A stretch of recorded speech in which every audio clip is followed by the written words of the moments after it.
considering about to identify the connection between the rule of law and common good, we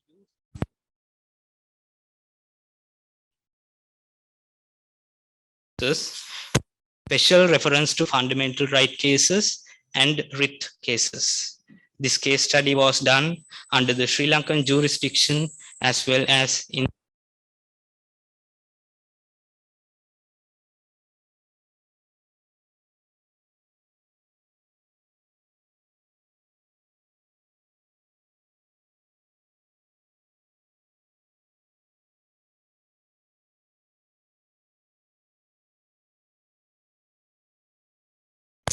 focus area under the common good.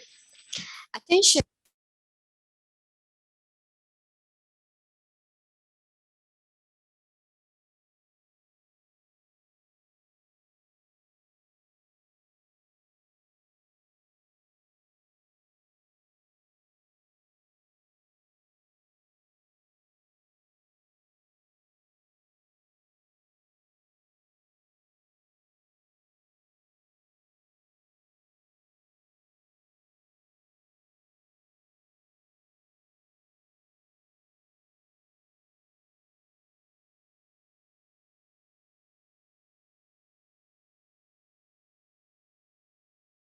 Common good for foreign institutions was examined in the second step.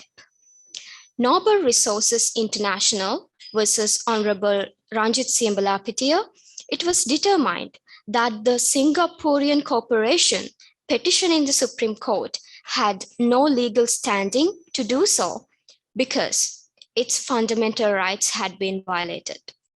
Since the petitioner's bid was the lowest, it must be accepted, but the petitioner was not granted it. And the court held and determined that even though the petitioner lacked standing to file a case under its purview, the court had a duty to uphold the rule of law in the public interest in order to preserve the common good and public trust. And as a result, the court requested a new bid. Thirdly, the public benefit was taken into account when acquiring land. The De Silva versus Sathukorala case allegedly called into question the minister's discretionary powers under the Land Acquisition Act. The appellant asked for a relief, asserting that the acquisition of the land was motivated by politics rather than a necessity for immediacy. The Supreme Court issued a writ of mandamus against the first respondent to issue a divesting order on other allotments because only the second allotment was required to construct the shopping complex. It was clear that no land could be obtained for personal gain, nor as purchases could only be made in the name of the general welfare. And finally, the wider approach of justice for the common good, any member of public could act on behalf of another was identified when evaluating the Indian scenario in relation to the concept of this common good. As to the People's Union's rights versus Union of India case. And secondly, MC Mehta versus Union of India case also raised concerns about Ganga River's water quality, and the court determined since the contamination leads to waterborne illnesses, protecting the river for its uses is crucial. This example highlights the importance of preserving the environment for everyone's benefit rather than just focusing on financial recovery.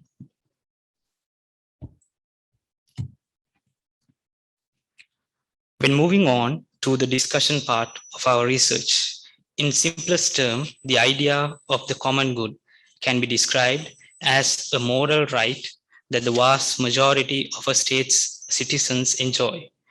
When working in good faith, the rule of law will always be embraced, defending the common good. It was determined that the rule of law has fundamentally followed the common good in both the Sri Lankan and the Indian situations. Similarly, the Mandi case, the Eppavala case, and the Ganga water pollution case focused on the rule of law while simultaneously being concerned with the environment. Arbitrary acts under current trends cannot necessarily be ended by simply preventing discretionary exercise, but this can be prevented by respecting the formal and substantive principles of the rule of law. Regarding the Goldface Green case, the courts determined that the judgment was unlawful because the Goldface Green was set aside for the benefit of everybody. No foreign entity could claim legal standing for the violation of their rights under the domestic law. A simple disregard for a foreign entity's standing must always be called into question by the administrative power, which is tasked with upholding the rule of law for the common good. Moreover, when referring to the current situation, it also shows the importance of the rule of law. Finally, as per our conclusion, the rule of law is a paramount factor in public interest litigation, which accepts direct democracy to a certain extent that supplements the common good. And we have identified that rule of law and its purpose is linked with equal treatment and regulating governmental authorities towards the common good of the people in every aspect. However, to enforce any legal action, there must be legal standing. Therefore, it was successfully concluded that the rule of law is the essence of the common good. This will be our reference list for the presentation, and that concludes the presentation. Thank you so much for your interest and attention. Thank you.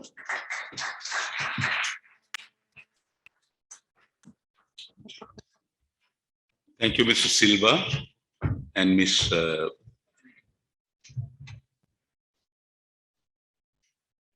Fernando. So we'll give you an opportunity to ask questions from them at the end of the session in order to save time, because we are already behind schedule. And I'd like to call upon the next two speakers, both of whom are members of the academic staff, Mrs. Rathnamalala, Mrs. RBWMH Rathnamalala, and Mrs. MPC Wijesooriya. And both of them have postgraduate qualifications, and they are reading for their MPhil and PhD in law. So I was very glad to see it, because they have set an example to the student population in this country, that learning never ends. It's a continuous process. It never ends. It's a lifelong process, learning. So I was very glad to hear that they are still, they are reading for their MPhil and PhD, right? The theme of their paper is abandoning the sinking ship, or solo in battleground. Role of Sri Lankan judiciary in strengthening of de-jure equality among genders. I'd like to call upon them to make their presentation.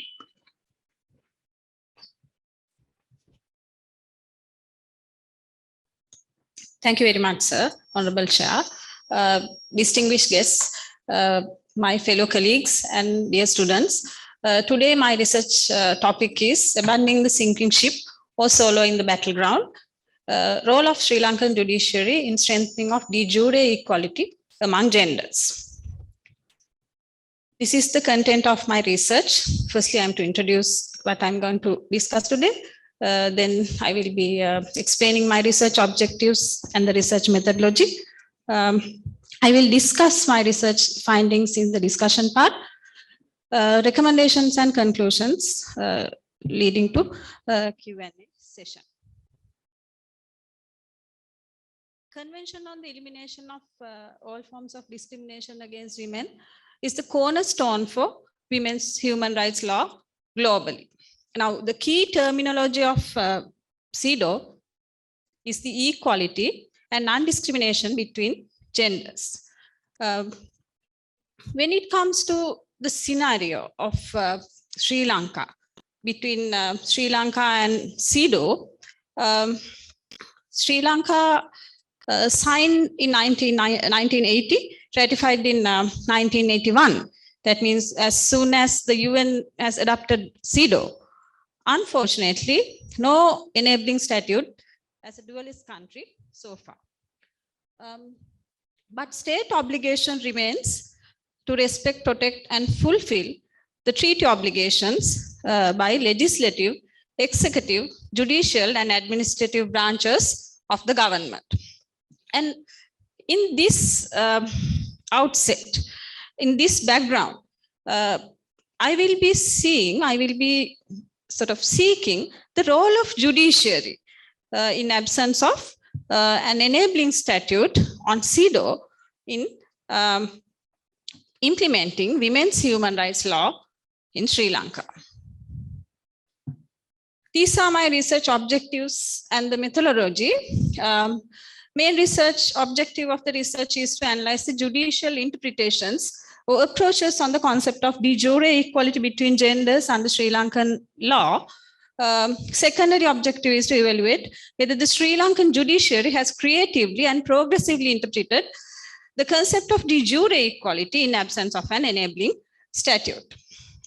Research methodology is of qualitative nature, a legal research methodology. It is based on the secondary data review, basically a desk research. In the second element of my research methodology, it is on case study method. I utilize that to evaluate decided case law based on purposive sampling. We'll move to the discussion. When it comes to the state obligation on CEDAW, it has been incorporated in Article 2 of CEDAW. Among many provisions, sub-provisions, I would like you to focus on the highlighted areas when it comes to the judicial role of judiciary in implementing women's human rights law, to establish legal protection of the rights of women on an equal basis with men, and to ensure through competent national tribunals and other public institutions the effective protection of women against any act of discrimination. And most importantly, to take all appropriate measures to eliminate discrimination against women by any person, organization, or enterprise, individuals, right?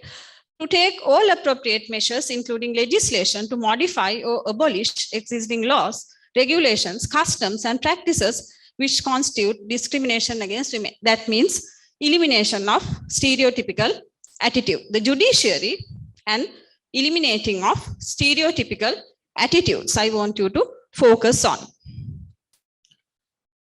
Second part of the discussion is the concept of substantive equality. What is the concept of substantive equality? As you have read or as you have heard of, there are lots of numerous ways of interpreting the concept of equality.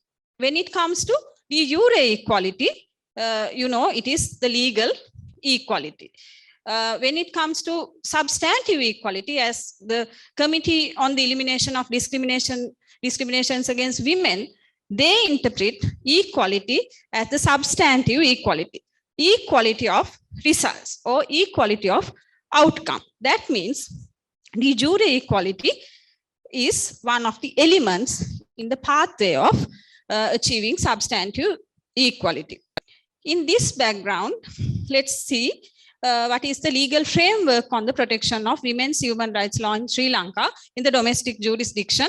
As we know, the cornerstone or the law of the land on rights is the 1978 Constitution and its equality and non-discriminatory clause. Gender is incorporated.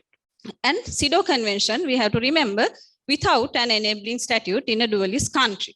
an optional protocol to CEDAW, which enables sending individual complaints against the state to this court. It has quasi-judicial powers, the Committee on the Elimination of Discrimination Against Women.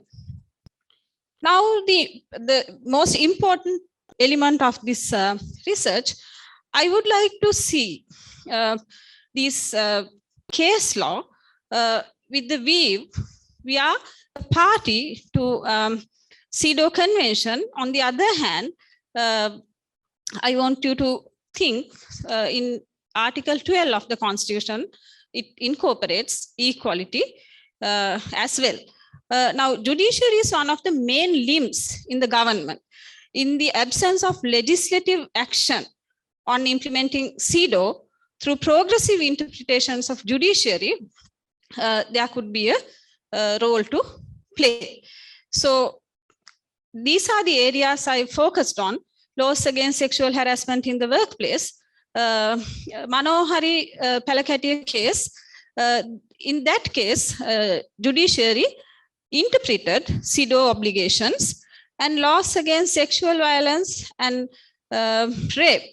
The famous Kamal Adrarach case and abduction and rape case, Ajit versus Attorney General, you can see sexually colored and stereotypical attitudes on women in which judiciary made some reasoning based on.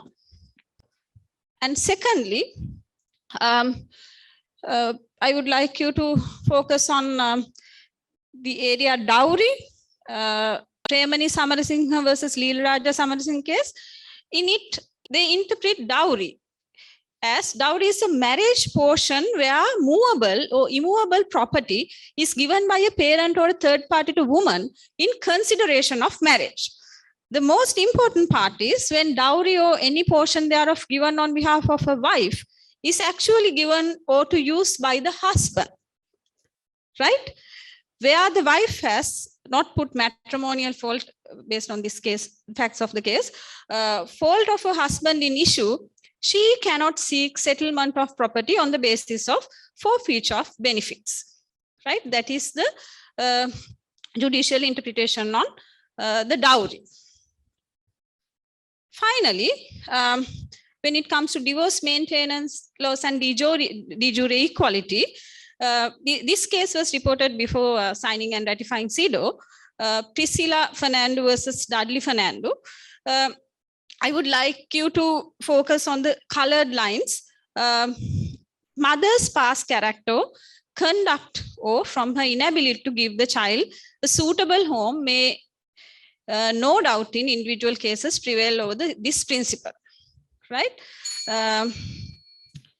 Based on this case study, I think judiciary's role is a bit vague, as I have indicated, and therefore I recommend adopting the enabling statute for CEDAW as soon as possible, right?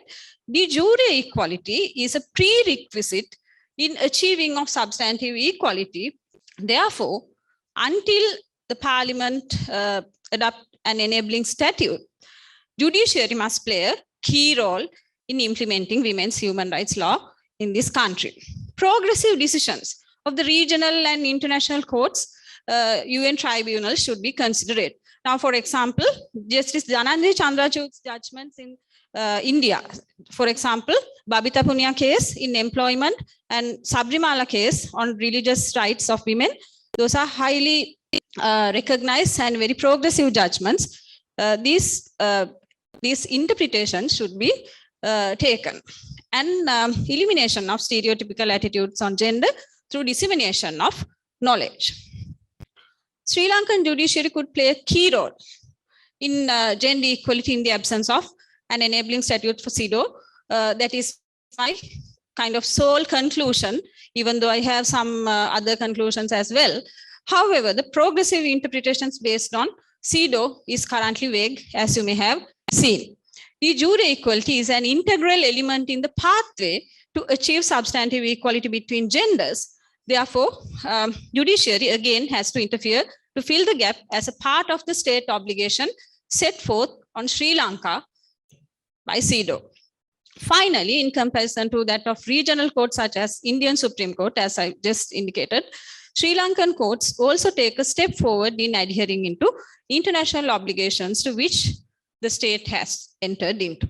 Thank you very much. Thank you, sir.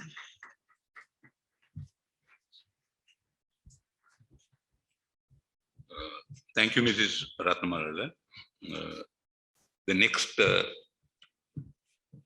speaker is Miss SMA Seneviratne,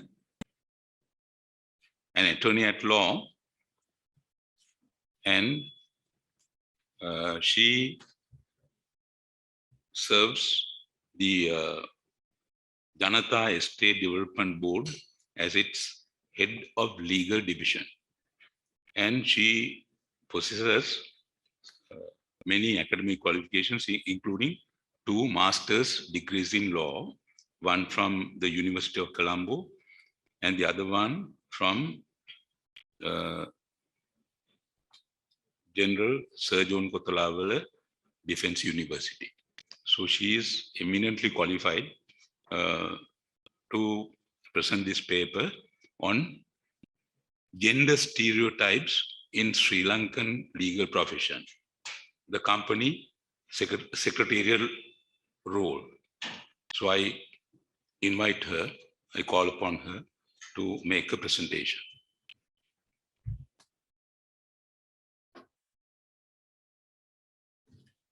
Thank you very much, sir, for your kind introduction.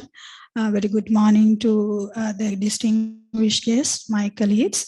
My research topic is gender stereotypes in Sri Lankan legal profession, the company secretarial role. So this is my outline of the presentation. I think it is a very well-known and accepted fact, literally as well as practically, that board of directors as a brain of any organization. So boards are, however, boards are predominated by men and recognized as a masculine area. The board of East Indian Company is the first joint stock company who had a company secretarial for their record keeping purposes. So that's how this given profession initiated. However, the modern corporate secretarial role appeared in 19th century in UK. The relationship between the board and the company secretarial role had a master-servant relationship at the very beginning. The role of company secretary in modern companies, however, is still a purely researched area. But this particular role gained its prominence similar to earlier with these recent corporate collapses. ILO survey 2015 revealed that global female labor force has declined from 52% to 49%, where women participation in labor market remained 25% lower than men. However, Sri Lankan women participation in labor force is very low over the past 2 decades. According to ILO, due to this occupational segregation and concentration around the world, only 5% of the women who are employed were able to gain professional and technical occupations, and only 2% were able to get into administrative and management higher positions. Despite this low supply and demand for female labor, there is a high demand for female labor for specific occupation, like company secretaries in the domestic corporate context. Lim defines occupational segregation as a tendency for men and women to be employed in different occupations, which includes both vertical and horizontal segregation. Where horizontal segregation is, women tend to be confined to a very specific occupation comparison to a man. And vertical segregation is where women are concentrated at different levels within a specific occupation. Therefore, at the same time, prior research have revealed occupational segregation there in most of Asian countries, including India, Bangladesh, Pakistan, as well as in Sri Lanka. However, at the same time, prior research has shown the evidence that women perform better than men in their professional categories. But glass ceiling, or what we call as artificial or invisible barriers that prevent women advancing certain level in corporate ladder, we are experiencing. So Sri Lankan women face not only the glass ceiling, but also double jeopardy, where capable and qualified women are not promoted, and simultaneously, if they leave, companies also not able to replace them. So my research problem is, despite there's a growth in demand for company secretarial function, there is a very less tendency for male legal professionals who are willing to join and establish a career as a company secretary in Sri Lanka. At the same time, company secretary is the sole female representation in majority of the local boards. Hence, this research study raised the problem of this company secretarial role is a gender stereotype role. And I convert that research problem into 4 research questions. Number 1, does corporate glass ceiling prevent women workers to be a director in Sri Lankan companies? Does company secretarial work in Sri Lanka identified as a feminine work? How does company secretarial role transform from present to past? And finally, does Sri Lankan company secretarial role used as a mechanism by women workers to shatter the corporate glass ceiling? And the aim of this study is to examine, understand, and reflect how Asian patriarchal superiority and female inferiority embrace, transform, and subtly embedded by domestic society to modern Sri Lankan corporates and legal profession through occupational segregation and corporate glass ceiling. And my research methodology, where research should expose the hidden dynamics of the board, was said by Van der Waals. And board as open system, research related into roles of the board composition and their attributes should not be separate from research of powers, institutions, and the society. Therefore, corporation as units of the society, they are also exposed to social dynamics. Therefore, corporation becomes a very reflective mirror of the society. Social identity theory states that social behavior will want a person to change his or her behavior within a group. It varies between the interpersonal and intergroup behaviors. This study used this particular theory as a theoretical framework to examine the behavior of board members in 2 forms, as 2 categories basically, as directors and company secretary. Also, the same theory was used to explore how corporate structural factor supports social identity theory. This is a study adopted a subjective approach where because it's needed a broad-minded lens of power, such as better understanding, meaning, and holistic approach to identify what attributes, competencies, and skill of a company secretary able to break the glass ceiling. This is a qualitative study based on primary data collected through interviews and artifacts like corporate legal sources, and the primary data was supplemented with the secondary data. The findings of the study, theoretically, it was revealed perception of a group that underestimation of women are less capable and talented to lead and manage as a gender stereotype. So it is very corresponding with the reality. According to the gender stereotype, the characteristics of a woman does not feature to be a leader. That is the common belief under gender stereotype. Broadly, gender-related behavior in organization categorized into 3 main areas as biological, social, cultural, and structural. So research on gender and management either marginalized or sometimes it's polarized. Thus, there are critical gaps in existing knowledge, such as how gender perception and preference applicable and function in corporate world and in legal profession, including Sri Lanka. And empirically, it was found company secretarial role was previously recognized as an administrative role, though now it's catching the eye of the public. In Sri Lanka, there are approximately about 100,000 companies, and under present Companies Act Section 221, it is mandatory for company to have a company secretary. This particular provision provides the required qualification for a company secretary, which give the opening door for legal professionals to become company secretaries. Also, Securities and Exchange Commission of Sri Lanka provides a heap of directions where company secretary have to comply with their listing rules. Therefore, company secretarial role now transformed to a legislatively acknowledged licensed occupation in Sri Lanka. Also, at the same time, public quoted company secretary is legally acknowledged as the key advisor to the board and also management on corporate governance issues, while she also treated as a main contact point between shareholders and external agencies. So this legislative enforcement have given the company secretary a formal recognition in the board. Also, with their legal knowledge and authority, they were able to acquire certain control over the boards comparative to earlier. Therefore, modern company secretarial role as a corporate governance professional also embrace other multiple roles such as auditor, complier, controller, risk monitor, whistleblower, regulator, while acting as a central board processor. Therefore, this particular profession has expanded vertically by scattering the glass ceiling simultaneous horizontally while attracting multiple perspective roles such as management, legal, and audit, etc. Webster defines influence as the power to change or affect someone or something either positively or negatively. Due to these high dynamic and growing complexities in companies, company secretarial role was transformed from mere clerk to a chief administrative officer and then to a chief governance officer role. Despite many company secretaries appointed by the board, after her appointment, she will commence to govern both board and the organization. For governance is not just merely complying on the rules and the laws, but it is more of creation and inculcation of good practices and cultures within the organization, where that is her main role.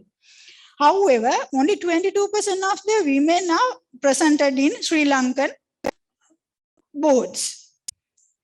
So my main research contribution now in the domestic context, not only the company secretary's gender stereotype, but also directors, where company secretary is stereotyped as a feminine and board director stereotyped as the masculine. And finding also reveal majority of male directors try to change their behavior to maintain their power dominance in the board over the female company secretaries. However, modern company secretaries use their interpersonal behaviors to break this existing corporate glass ceiling. And it is showed that this the study showed this functionality of social identity theory in board settings and how corporate structural factors nurture these gender stereotypes within the domestic corporation and the legal profession. So the conclusion of my study is it is shown that glass ceiling still prevalent in Sri Lankan companies, especially at the board level. And it is socially constructed as a feminine role. And however, fragment of women company secretaries exhibit their skills to break this glass ceiling. And thank you very much. And this is my presentation. And these are some of my references. And I'll be happy to answer any question at the end of the disciplinary sessions. Thank you all. Thank you, Mrs. Seneviratne. The next author is Mr. RMJ Ranatunga, an attorney at law by profession. He has a master's degree in law from the University of Colombo and LLB second class upper division. And he has also a diploma in forensic medicine. And he is experienced in presenting papers in local and international research conferences. His paper is on the impact of the assistance to the protection of victims and Witness Act to the fair trial concept. I invite him to make his presentation.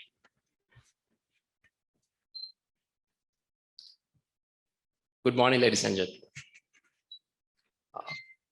First and foremost, it's a great honor and privilege for me for getting an opportunity to present a research paper in this research conference in front of an eminent panel. consisting of intellectuals ranging to my own lecturers who taught me the basics of law. So to start, with regard to the existing criminal justice system in Sri Lanka, when we consider the main aspects with regard to the criminal justice system, often we see this criminal justice system is more beneficial to the suspect, if not to the accused of a particular crime. So this protection to and assistance to victims of crime and witnesses is one of the main legislative enactments that consider and deal with the protection of the rights of the victims as well as the witnesses. So,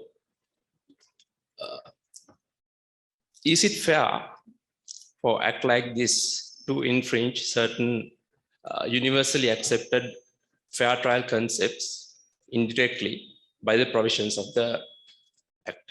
So before you make any judgments, before you jump into conclusions, I have a small video clip. So please watch that.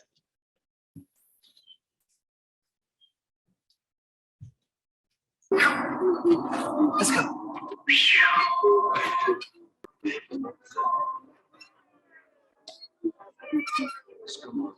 No, sorry, but that's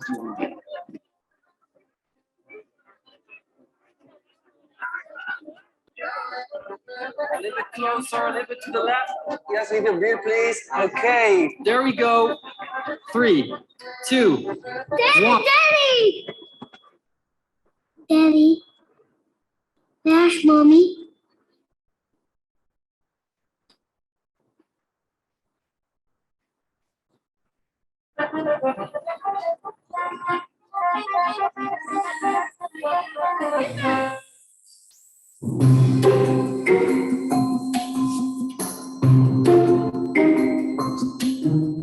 Daddy, where's mommy? So, who was the victim? Who was the victim? Was it the group? Or was it the innocent girl, small kid? If not, was it the bride? So, I'll move on to the trial preparatoire of this assistance to and protection of the victims, crime, and the witnesses. Right? The trial preparatoire of this act goes into the year 2004, and we were lucky enough to get it enacted in the year 2015. So, with all due respect to the intellectuals who took part in the drafting process of this act, I have to say that we have taken certain examples and we have extracted certain legislative provisions from foreign legislative enactments pertaining to this area. To specify, we have extracted provisions from UK legislative enactments and from the Australian legislative enactment, and some from the France legislative enactment as well. So,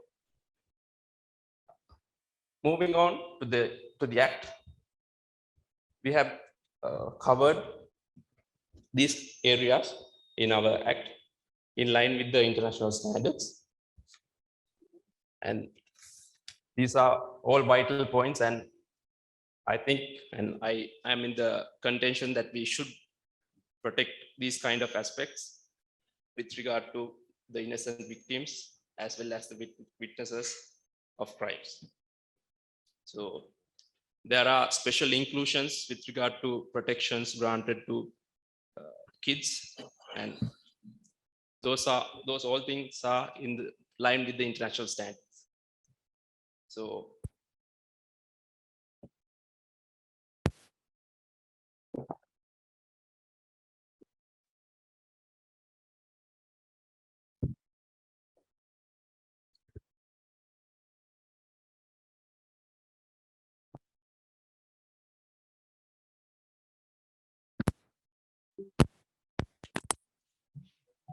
victims of crimes, we can identify certain important aspects.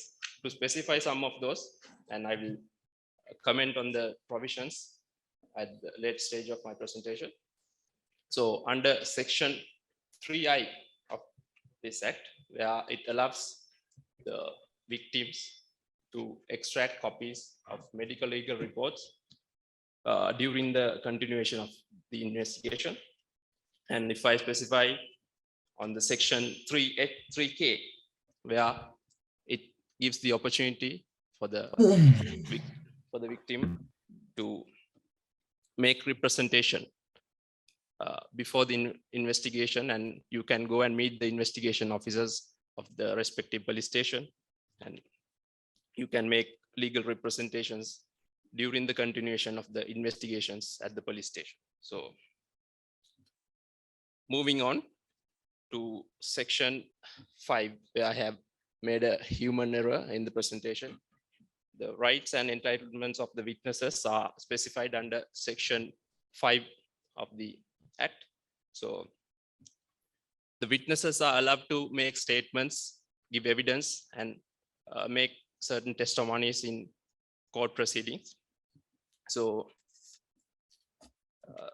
they are granted certain rights and entitlements. So moving on to section 8 of this act, where you can find certain controversial aspects, where in a situation where there is a distraction, or if you find that any party who has obstructed giving evidence, or somebody has prevented testifying before a competent court, that person can be imprisoned by the trial by a high court, and he can be imposed with a punishment as well. So the same section defines that if there's a hurt or any kind of physical distraction, the conviction, upon the conviction by the high court, you can go for an imprisonment not exceeding 12 years, including a fine as well. So on the other hand, it also allows the respective party, if there's a use of the power, or if there's a use of the authority of a particular appointment or something, it also gives the power under section 8 to impose an imprisonment not exceeding 12 years. One of the important aspects you can find with regard to this act is if there's an intimidation, threat, or any inducement to a witness or a victim, under section 10 of this act, you can cancel the bail.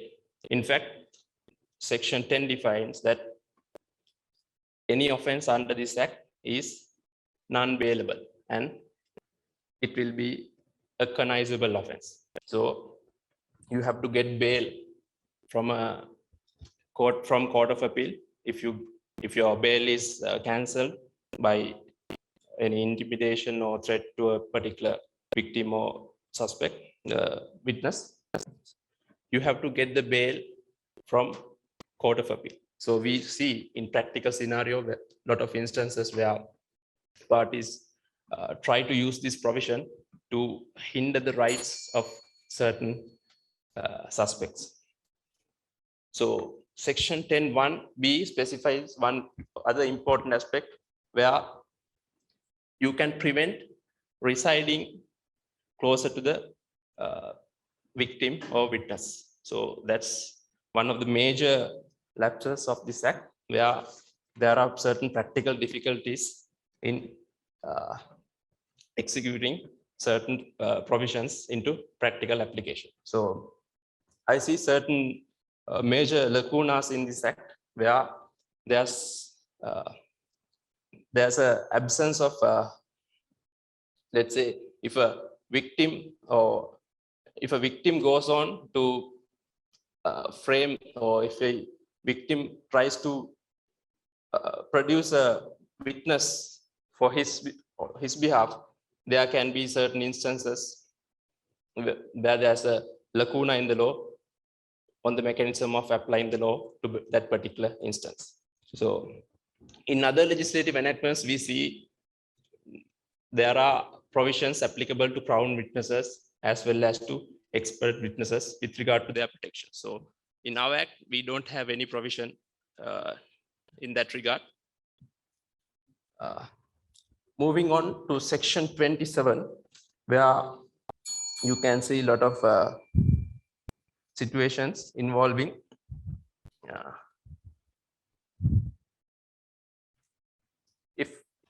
if there's an abuse by the witnesses or victims, the only repercussion that comes to the victim or the witnesses is to seizure of the protection granted to that particular witness or victim. So there's no any punishment granted by this act.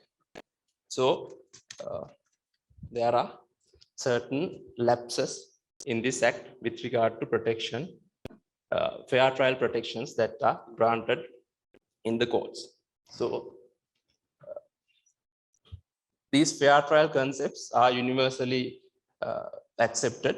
And if you take a look at UK Victims Code as well as the United States Federal Witnesses and Security Program, as well as the UN declarations on basic principles of justice to victims and victims of crimes and witnesses, there are provisions in the same enactment protecting the fair trial concept. So if you take a look at our enactment, you don't see any provision with regard to upholding fair trial concepts.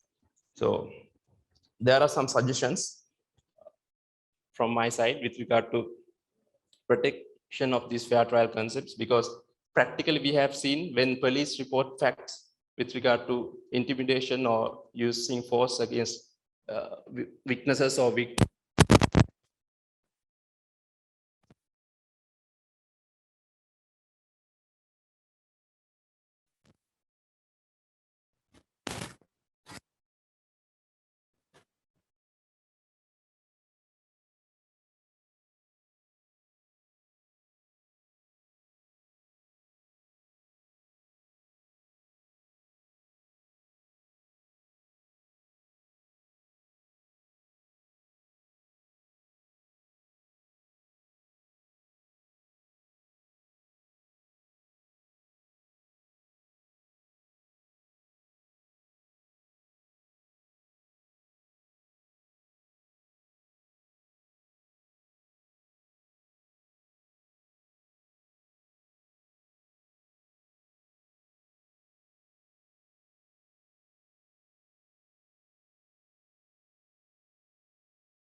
shall ensure the fair trial concepts in this legislative enactments in order to protect ourselves.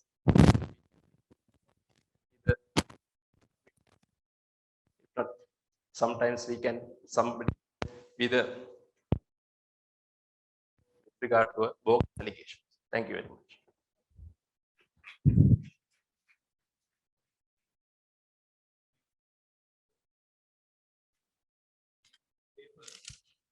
The title of the next paper is Placing International Law Within the Domestic Context Through Constitutional Recognition, a Policy-Oriented Approach. There are three authors who have authored this research work. Major H.S.D. Mendis, Mr. KAAN Thilakarathna, and Ms. D. Seneviratne. Major H.S.D. Mendis currently serves as the head of Department Military Law, Faculty of Law at the General Surgeon Kothalawala Defense University. He holds a master's degree in law obtained from the General Sir John Kotalawala Defence University in 2020. He was called to the bar in 2008 and possesses significant experience as a legal professional in the field. His research interests include military law, space law, public international law, and private law. And Mr. Thilakarathna currently serves as a lecturer at the Department of Public International Law, Faculty of Law, University of Colombo. And Ms. Seneviratne currently serves as a research officer at the Court of Appeal of Sri Lanka. So I call upon these three authors to make their presentations. Thank you very much. Well, a very good morning to all of you. I'm here to present our paper on place in international law within the domestic context through constitutional recognitions, a policy-oriented approach. So let me begin by describing the outline of today's presentation. So in this presentation, I will first explain the background of our research, and then I will move on to the research problems, and then I will describe about the research methodology, and then I will present the details about the discussions and analysis of our presentations, and I will conclude the presentation by laying out the findings we came across when conducting our research. So at the beginning of the 20th century, international law governed primarily the relationship between the states. At present, international law has developed into a comprehensive body of law that governs a wide range of legal domains. There is no universal mechanism of how to incorporate international law into the domestic sphere of states, and states are free to implement or to adhere their own methodologies or their own approach in terms of incorporating the international law into their domestic spheres. So therefore, the court, the main purpose of our research was to examine how the constitutional framework could be employed to integrate international law into the domestic legal system through a policy-oriented approach. So this research was conducted with a doctrinal approach, and the results of the research indicates that a constitutional mechanism could assist in rendering the international law more obligatory and directive through defining the competencies of international law, and also making the governmental institutions more obligatory towards adhering to international law. While we were forming our research problem, we found out that it is also known that the 1978 Constitution of Sri Lanka does not provide a coherent mechanism with regard to the, especially with regard to international law obligations, and as to how those obligations should be implemented and should be laid out within our domestic sphere. Nonetheless, the Constitution also fails to provide provisions pertaining to the process of adopting international treaties or customary international laws within the domestic arena. It should be also mentioned that this problem is not only limited to Sri Lanka. This is evident in many other jurisprudence across the world.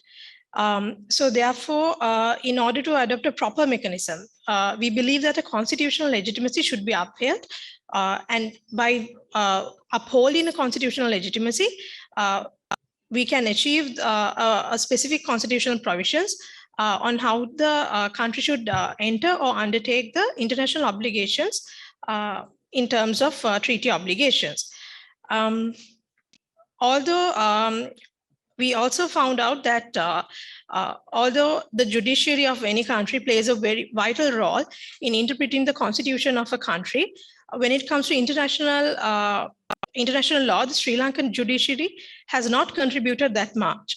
So we believe that the Sri Lankan judiciary can contribute towards incorporating international law within our domestic spheres. So in this backdrop, it is imperative to discover a proper mechanism for recognition and implementation of international law as rights and obligations which are derived from higher international standards. Thus, this research aimed to identify how the constitutional framework would be utilized in place in international law within the domestic legal system in Sri Lanka. Having said that in mind, we formed research questions, and these are the basic or the main, the most important research questions of our research. What is the existing legal disclosure in resorting to international law in domestic conflicts, and how a proper mechanism for recognition and implementation of international law can be achieved, and how suggestions can be made from a policy-oriented approach for the recognition and implementation of international law. So with these questions, the objective that we had in our mind when we were conducting the research was to explain the need of a constitutional mechanism for the recognition and implementation of international law in our domestic context, and to explore the underlying rationale behind the need for a constitutional mechanism. And finally, to critically analyze the effect of a constitutional mechanism in helping or assisting to recognize and implement international law in our domestic context. In terms of methodology of our research, this research was conducted using a doctrinal approach in order to find policy reasons that could be used to advocate a constitutional recognition and to implement international laws. Not only that, the research contains a critical examination of primary sources, including constitutional provisions, a jurisprudential approach, and secondary sources such as textbooks, journal articles. Let me move on to the discussions and analysis of our research. So during our research, we found out that the need for a constitutional provision for the recognition and implementation of international law rests on a number of grounds. First of all, the increase in impact of international law on the domestic sphere is a very vital reason to incorporate international law into our domestic sphere. Another imperative ground is a philosophical consideration, and the notions such as separation of law and rule of law also makes it very vital to incorporate international law into our domestic sphere. Other than that, the concept of pacta sunt servanda also highlight the need of incorporating international law into the domestic sphere of a country. So let me first look into the first background, the first reasoning as to why we should adopt international law within the Sri Lankan legal context. So throughout the years, the expansion of international law has had a profound impact on the domestic legal systems of states. At present, international law governs not only states, but NGOs, multinational organizations, as well as individual relationships also. So the ambit of international law has expanded by leaps. This has had a considerable impact on the on national legal systems, specifically when there is inconsistency between international law and national legal standards. While commenting on monism and dualism, the scholar Chaim has commented that in the absence of an appropriate guideline or theory to be applied regarding this gap, facilitating constitutional provisions is a viable solution to overcome the difficulties faced by countries. The constitution is more appealing because it is a supreme law of the land. The authority it has over the legal system and in operation in a country. Having said that, it is important to look at the judicial approach, the Sri Lankan judicial approach in interpreting the constitution in terms of international law. So in the landmark decision of Singharaja versus Attorney General, Justice Sarathinda Silva, while referring to the dualist state of the Sri Lankan legal system, commented as follows. The classical distinction of the two theories characterized as monist and dualist is that in terms of the monist theory, international law and municipal law constitutes a single system. Therefore, the generally recognized rule of international law constitutes an integral part of the municipal law and produce a direct legal effect without any further law being enacted within a country. He also commented that the latter being an international law regulates relations between the states based on customary law and treaty law, whereas the former, national laws, attributes rights and duties to individuals and legal persons deriving its force from the national constitutions. So this highlighted the importance or the significance of implementing international laws within our domestic sphere. In terms of philosophical background or the jurisprudential theories, the jurisprudential explanation of HLA Hart and Hans Kelsen was studied in our research, and the Grundnorms and the need to have a recognition, which also highlights and highlights the need to implement international laws within our domestic sphere. Other than that, the separation of powers also highlights on implementing international laws and resourcing to international law wherever necessary. And rule of law, above all, also highlights that international law, the rule of international law should also be given vital evidence or acceptance within a domestic sphere. So according to the analysis, the need for a constitutional provision, the above mentioned need for a constitutional provisions highlights that Sri Lanka should take approaches to implement or to safeguard our domestic legal context by implementing international laws. And we believe that the only solution or the only mechanism to adopt or to approach that solution is only via a constitution, only via incorporating a constitutional specific approach in the Constitution of Sri Lanka. So these are the references of our some of the references of our research. And with that, I conclude our presentation. Thank you very much. Thank you, Ms. Seneviratne. Now it's time to open the floor for questions and answers, and to generate a discussion.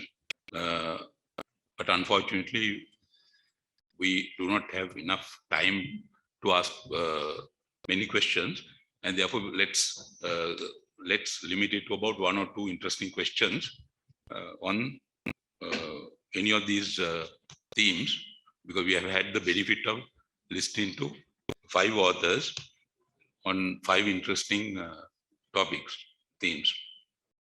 Now the floor is open for you, to the audience, to ask questions. So my question is to Mr. De Silva and Ms. Fernando. First of all, allow me to congratulate you all on your very first research document. So my question is, the topic that you all selected was very interesting. Can I know why exactly this research is based on a case study to explain that topic? Thank you for that question. So since the public interest litigation is based on judge-made law, so we thought it is best to do a case study, and therefore a deep evaluation of cases may help in exploring the past and the present state of affairs effectively. So that's why we thought of going with a case study. Thank you very much. My question is also to Mr. De Silva and Ms. Fernando. Why would you refer to the Indian situation specifically? Thank you for your question.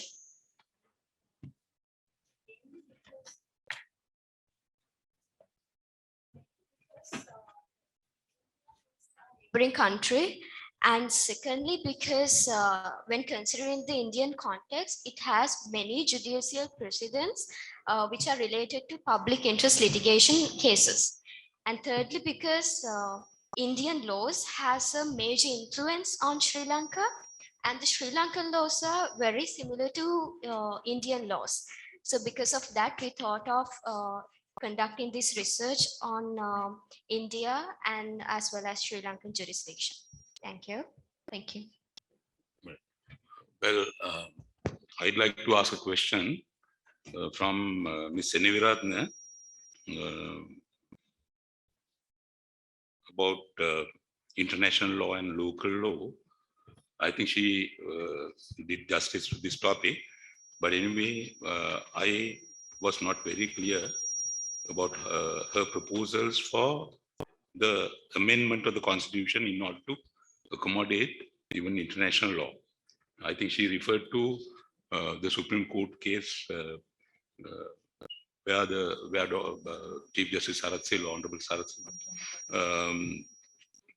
rejected, refused to give effect to the decision of the Human Rights Committee in Geneva because our country was a dualist country, not a monist country.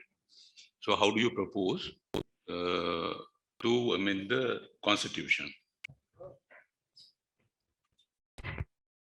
Thank you for the question, sir. So given the fact that, so of course, in the Singharasa case, it was, Sri Lanka had a negative impact. So we believe that if we had a separate constitutional provision, which would specifically explain as to how to implement international laws into Sri Lankan sphere, whether be it through a parliamentary act or be it through or case law, if it is specifically pronounced within our constitution, then I don't think the judgments such as Singharasa case could affect that. So we would be able to uphold the international laws and the rights which are granted to our citizens through international law.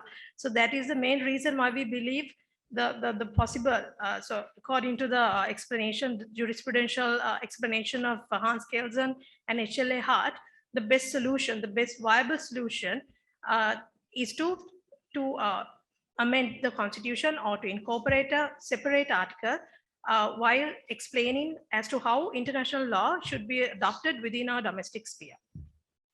Thank you very much.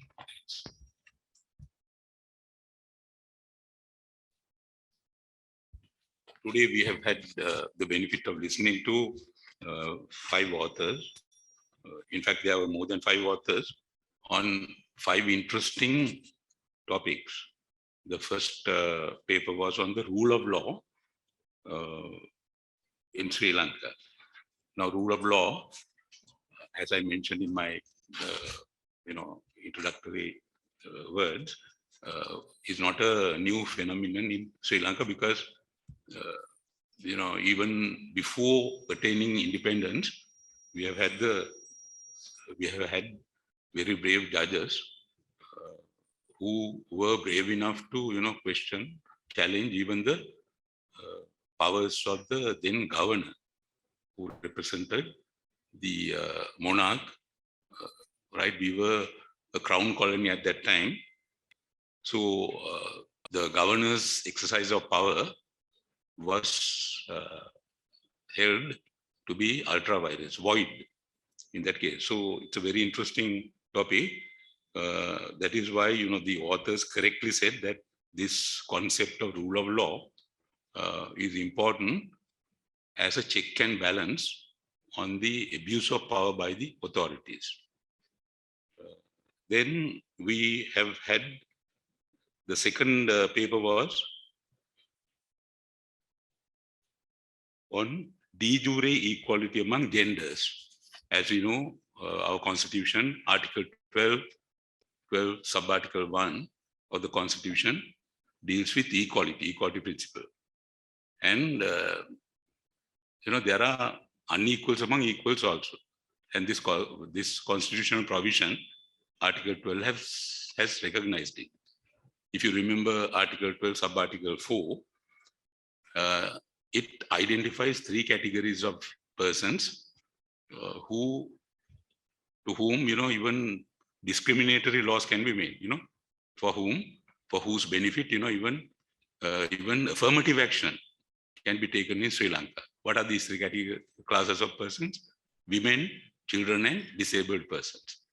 So when you speak about gender equality, so that also has to be taken into consideration. So in Sri Lanka, the constitution permits even affirmative action for the benefit, of these 3 categories of people. women, children, and disabled persons. So that is important. So that will arouse your interest as law students and lawyers, practitioners, and academics. It's very important for us to engage in research on this important subject. I was very happy about it. Then we had this international law within the domestic context. I must tell you that it is still open for because we have ratified the optional protocol, and in this case, in this important case, Singarasa's case, the Supreme Court, analyzed this, I think, and although it has been criticized by scholars, in this country, I think he is correct. His Lordship, Chief Justice Sarath Silva, there's an interesting article in one of your journals, also KDU Law Journal, on this aspect, which I have read. It's very interesting.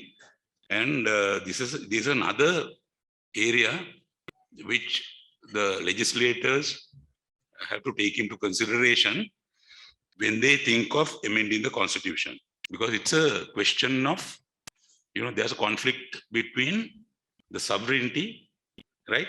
Sovereignty and international law.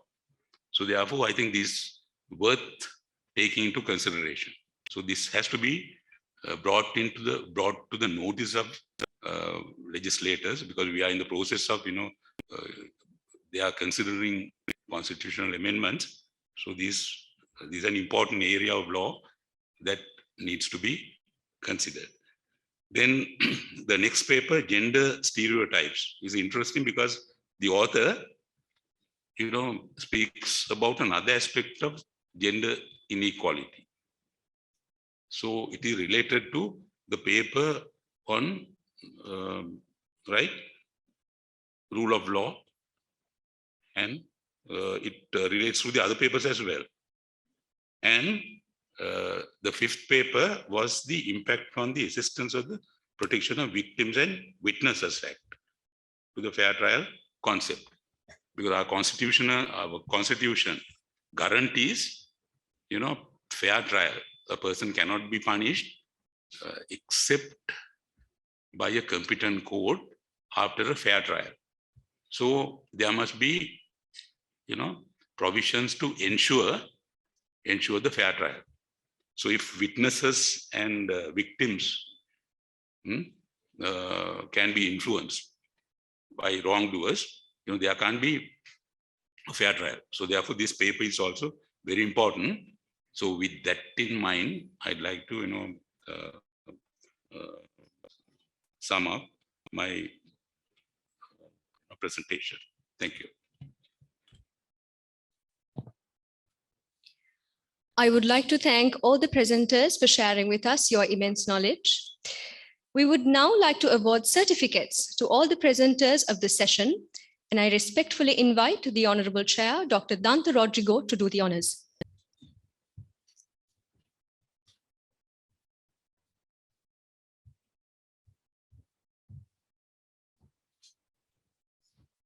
I kindly request all the paper presenters to come forward and accept the certificates. Mr. Chevan de Silva and Ms. Meuna Fernando.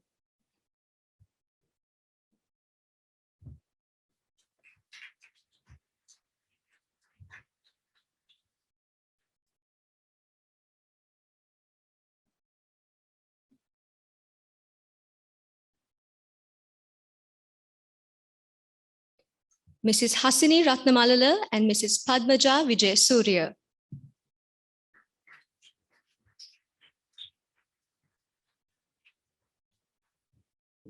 Ms. SMAG Seneviratne.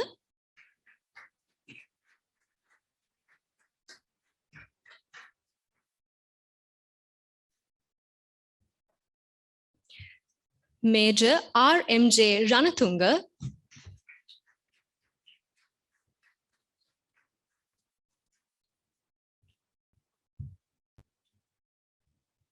Ms. Dilushi Seneviratne, Mr. Akalanka Thilakarathna, and Major H.S.T. Mendis.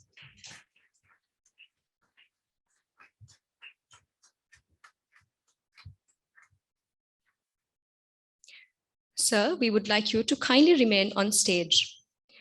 As a token of respect and appreciation, we would like to present mementos to the Honorable Chairperson.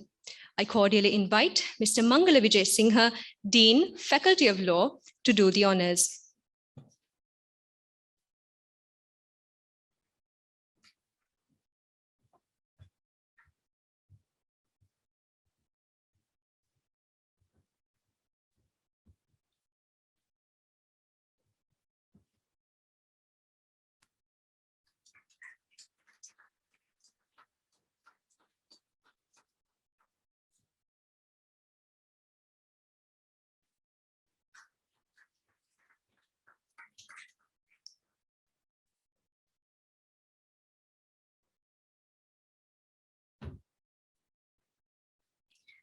Thank you, sirs. With that, we come to the end of technical session 1. We would like to see all of you in our next session. Thank you.